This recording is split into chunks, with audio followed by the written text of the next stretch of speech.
Hello，兄弟们，好久不见。最近呢，也是看到这个未来蝙蝠侠也是出了一个 KO， 今天呢就来看看 KO 的跟正版的到底差距有多大。右边这是 KO 的盒子啊，显而易见的。其实我们从盒子跟它的定价来看的话，很容易就能看得出来它是哪个厂的。它应该是跟之前出凯剧、还有女剧、还有杰诺斯那是一个厂的，定价一样是那么自信。盒子的峰会一样是这么的模糊发白。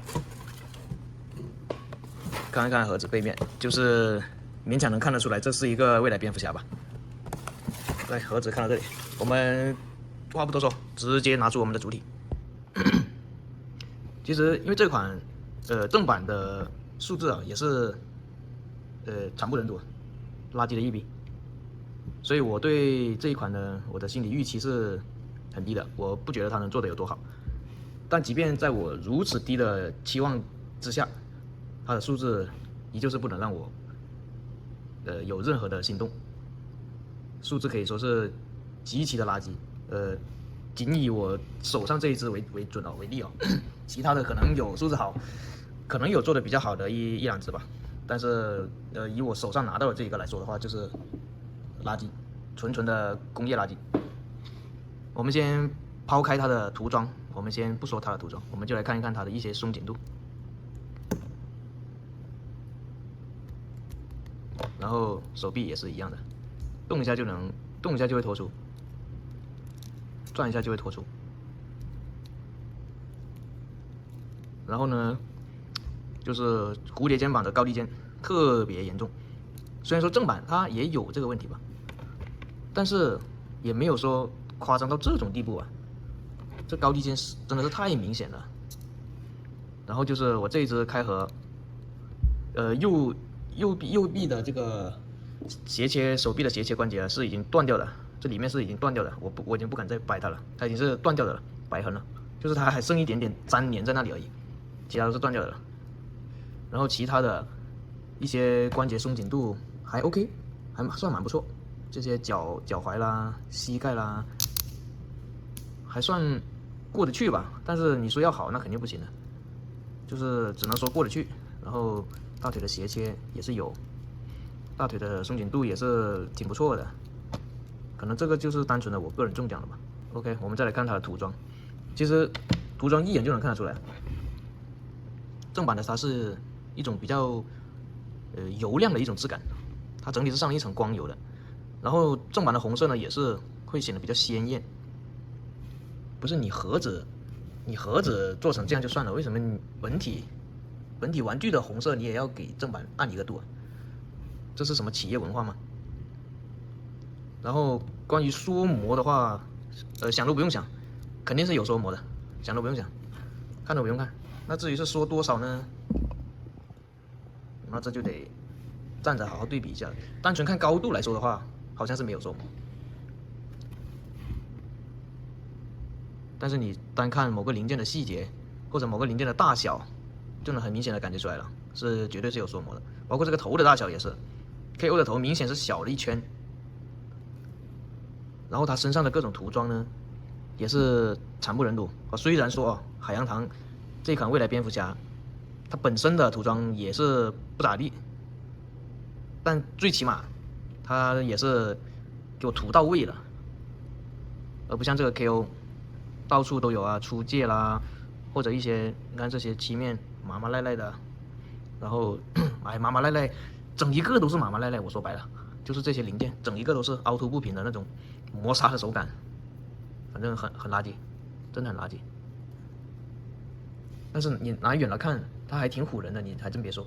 如果它的各个关节都是正常的话，它确实还蛮唬人的。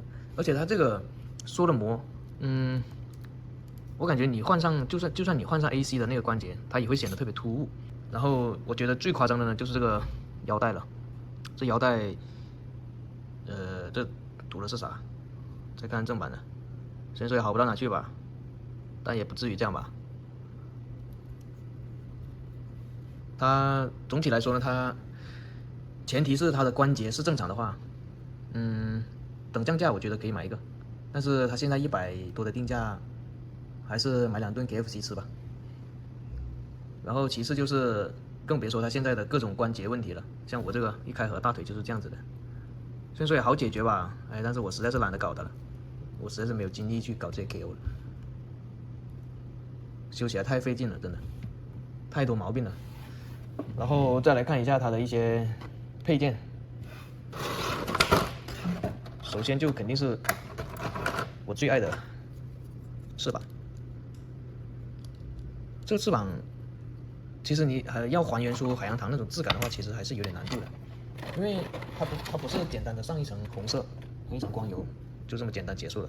正版的它的这种质感，更像是给它上了一层伪电镀的这种感觉，它会有轻微的一种反光的质感。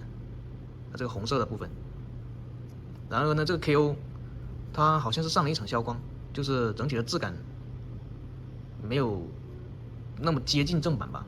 但是它这样子做的话，它跟它自己的本体又是比较搭配吧，因为它本体也是一种偏暗沉、偏消光的一种质感的，然后配上它这个也算是比较搭配。但是你像如果它配正版这个的话，就显得比较突兀。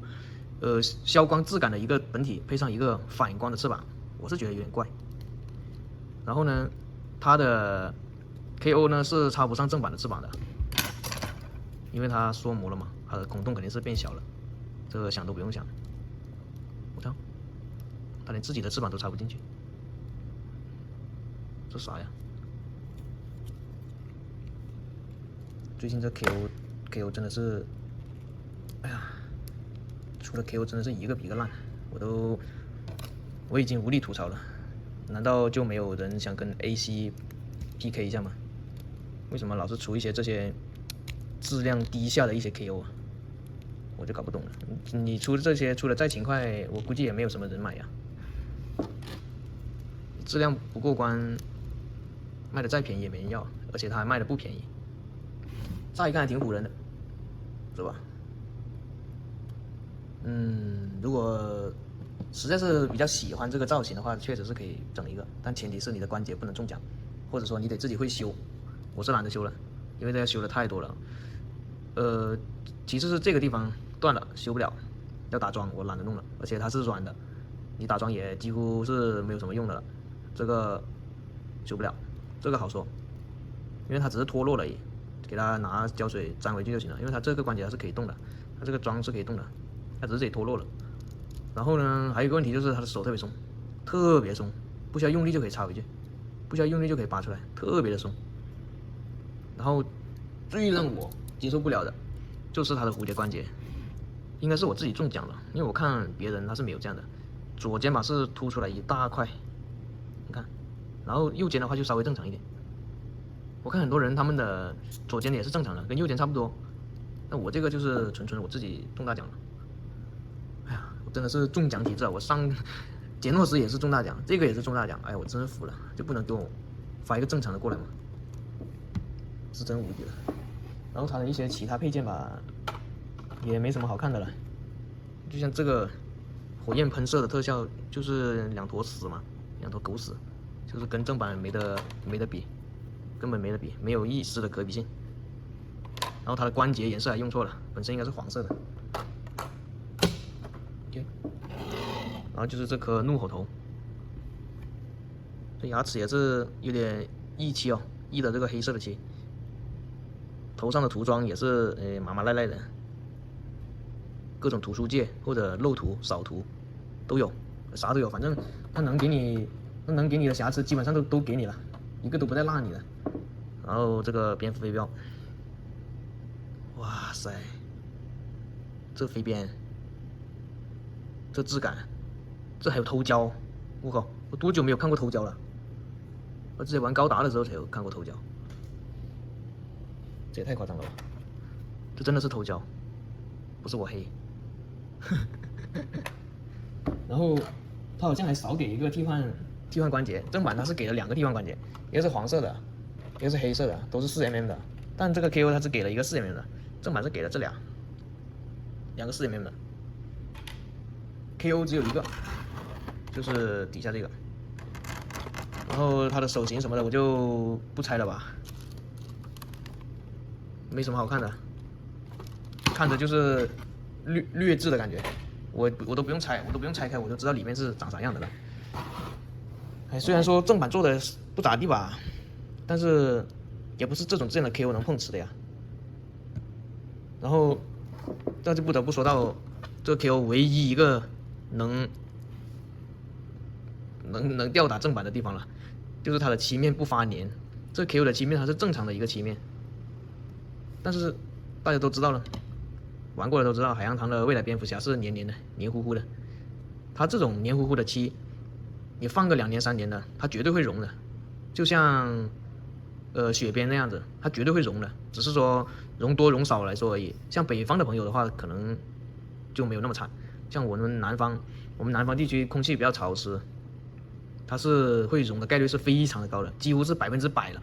就是你放它个2、3年，即便你放在盒子里面，你过个2、3年拿出来，它就是黏糊糊的，一摸就掉色溶漆了。因为它本身它自身里面的那个漆就有问题，就算你重新喷一层消光啊、光油上去都是没有用的，你只能把它重新洗掉、重新喷，才能够彻底的解决这个问题。那其实到这里也没有什么好说的了，这一款呢，看看就好了吧。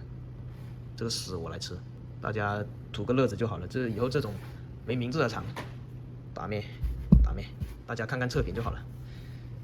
然后这期视频差不多就这样了，因为确实没有什么好讲的，因为这个 KO 做的真的是垃圾的要死。